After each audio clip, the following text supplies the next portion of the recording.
the outside of his boot is Haaland! 2-1 to City! Haaland scores against his former club. With the outside of his boot is Haaland!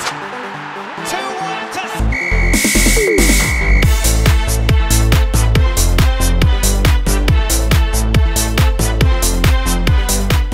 to ya mchezo inakuwa ngumu sana kwa sababu uangalie body language ya wachezaji wa Simba inaongea kabisa kwamba tunapambana tu tupate alama 3, lakini kiukweli kuna maeneo mengi unaona kwa namna ya utekelezaji wa majukumu na kuwa mdogo sana. Mfano game ya jana wanacheza na JK Tanzania ambayo iko very tough sana kwenye uchezaji.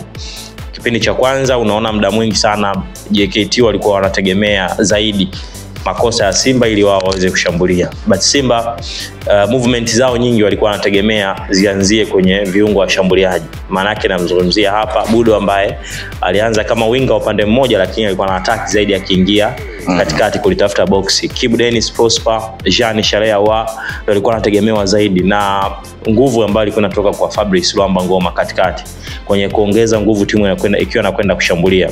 First half ilikuwa ngumu sana kwa Simba kupenya moja kwa moja kwenye ngome ya JKT kwa sababu moja hiyo ya namna ambavyo JKT waliset eneo lao la kiulinzi. Mtazame nafikiri Sambade Bounce alikuwa anacheza kwenye defense, alikuwa anazuia vizuri sana. Anahakikisha mipira mingi anakwenda kuclear. Kwa hiyo ikawa imewanyima Simba uhuru wa kuwafungua JKT. Nafikiri kocha aliliona Fado Davis akarudi kwenye vitabu vyake na kuangalia namna gani timu inaweza ikatengeneza magoli na ikapata matokeo. Tazama kipindi cha pili akaruhusu sasa mikimbio zaidi kwa viungo wa shambuliaji wa mbele. Budo akawa anakimbia sasa anajaribu kutengeneza nafasi upande wake. The same pia Soli kwa Jean Shalea naye akawa anajaribu kutengeneza nafasi. Pia akamruhusu Fabrice Luamba Ngoma asogee zaidi ndani kwa ajili ya kwenda kushambulia kuongezeka kama mtu ambaye anacheza eneo la juu zaidi. Ndio maana ukaona bao ambalo lilitengenezwa Mkwala akawa anaruhusiwa sasa kumove kwenda pembeni. Anakwenda pembeni, anatengenezwa nafasi na Budo, anaweka mpira, anakutana nao Fabrice Luamba Ngoma anaweka kambani. Nafikiri ilikuwa ni poor marking kwa upande wa JKT Tanzania. Mara nyingi sana makocha wanafundisha mazoezini kwenye 1v1 ama ile man to man marking ukiwa kwenye box. Ukimwacha mpinzani akapiga hatua moja mbele yako, kuna hatari kubwa sana ya kukuadhibu kwa sababu mpira wote ambao unadondoka ndani ya box yeye inakuwa rahisi sana kwake kuweza kufunga. Kwa mimi nafikiri ilikuwa ni kosa ambalo wao wenyewe JKT walilifanya kwenye eneo la box kwa maana ya kushindwa kwenda kumfanyia marking Fabrice Luamba Ngoma na akaweza kuweka mpira wavuni. Baada ya pale game plan ilibadilika kwa sababu Fado Liona aliingia Mpanzu akawa ameingia ili kuwapa pressure zaidi JKT wasisogee juu kwenda kushambulia. Baadaye pia midfield yao akaona JKT kuna namna imezidiwa, anaingia Saidi Hamisi Ndemna kwa ajili ya kwenda kusaidia zaidi kwenye eneo la kiungo.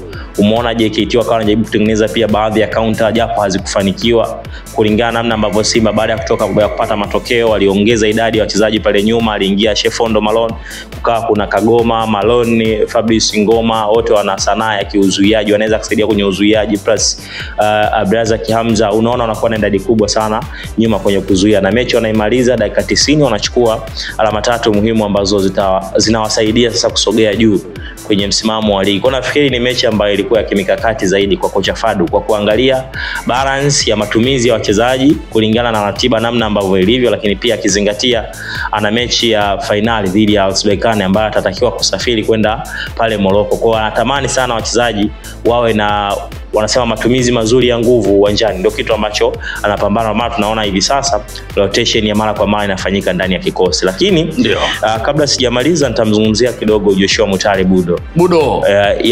Ni mchezaji ambaye nafikiri kwangu mimi sijui, lakini mchezaji mzuri lakini bado uzuri wake unahitaji namba zaidi. Na ndio hicho ambacho kila siku mimi wanamhukumu Budo kwamba anashindwa kutengeneza namba kwenye eneo lake. Ukiwa unacheza eneo la pembeni zaidi una attack, mara nyingi watu watakuja kukuhukumu kwa namba kwamba umetengeneza assist ngapi, umescore magoli mangapi. Just imagine msimu unaisha alafu kuna timu inataka kumsajili. Unajua kuna timu inaweza kusajili kwa kuangalia namba kwanza kabla hata ya kuangalia ile ratio ya performance per game. Watu wanaangalia namba. Mtu anacheza winga na goli 12, assist 7, mashine. Umeelewa? Lakini Budo namba zimekuwa zikimhukumu kwenye ligi. yani anafanya vitu vingi vizuri uwanjani, lakini shida inapokuja mbele kwenye kumalizia na kwa changamoto. Kwa nafikiri anatakiwa kuboresha. Waliwahi kupita wachezaji wa kariba hiyo Simba hapa katikati, wa tofauti. Unamkumbuka hata Willy Somba Onana wakati anapita Simba. But Somba Onana alikuwa anafunga, lakini naye alikuwa na ufundi mwingi sana mguuni. Lakini alikuwa anafunga, lakini kilichokuja kutokea Simba wakaja kumwacha. Kwa nafikiri hata Mtale kama ataendelea hivi, licha kwamba ni mchezaji mzuri, for me namuona kabisa kama Simba wanataka kuongeza quality kwenye timu, kuna uwezekano hata yeye pia panga likampitia. Kuna kitu kimeanza kurejea kwake, confidence na hata determination, namna ambavyo anakuwa na uwezo wa kupambana tofauti na mwanzo. Mimi ninachokiona mimi nadhani ukimwangalia Mutale naona ndo yule. Mutale unajua wakati ameanza msimu alikuwa hivi kama alivyo sasa. Wakati ameanza msimu. Kwa amerudi kama alivyokuwa. Yani kama yes kama alivyokuwa mwanzo. Hakuna kuongeza. Yani sioni kama kuna kitu kikubwa sana kakiadi. Kwa sababu gani unajua? Angalia msimu wakati unaanza. Ukitaja mawinga ambao kocha Fadlu alikuwa anawategemea kwenye kikosi chake, alikuwa ni Joshua Mutale Budo. Lakini swali lilikuwa linakuja, Budo alikuwa anaweza akachukua mpira hapa, akapiga chenga wawili watatu, akaforce kuingia ndani, akafanya kila kitu. Lakini final say ni nini? Yani mwisho anafanya nini? Ndio ilikuwa changamoto kubwa sana. End product yake ilikuwa changamoto.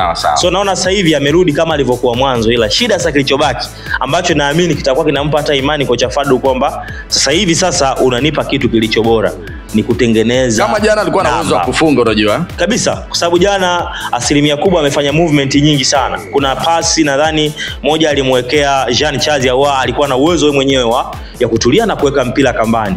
Kuna assist nyingine ilipigwa juu akapiga kichwa ikaenda pembeni, nafikiri kama angetulia angefanya maamuzi bora zaidi ya pale. Kwa hiyo ni mchezaji ambaye anatakiwa kuongeza utulivu zaidi sehemu ya mwisho kabisa ili kuwa na idadi nzuri ya umaliziaji katika eneo la juu, kwa sababu yeye ni winga na kocha anamtazama kama mtu ambaye ampe zaidi matokeo anapomwanzisha. Okay. Sawa bana, tusubirie kuona viporo vyake, na sasa hivi wengine wanatazama tu mnyama akiwa anaendelea kupambana. Mechi yake nyingine ni dhidi ya Pamba, si ndio? Wana TP ni nani wanacheza na Pamba, si ndio? Pamba hapo siku itakuwa tarehe 8. Wameshaingia mjini tayari. Hapo mjini, na kesho bila shaka tutakuwa naye hapa Moses William na tarehe 11 na KMC. Kwa hiyo hivyo ndio viporo ambavyo mnyama anaendelea kupambana na hapa. Akimaliza viporo vyake salama atakuwa na pointi 69. Atakuwa anamsikilizia tofauti ya alama moja. Atakuwa anamsikilizia Yanga na Messi tarehe ngapi? 13 na Namungo, si ndio? Ndio. Ana game na Namungo kabla hajacheza dabi ya Kariakoo ambayo imepangwa kwa mjibu wa bodi ya ligi. Kabisa.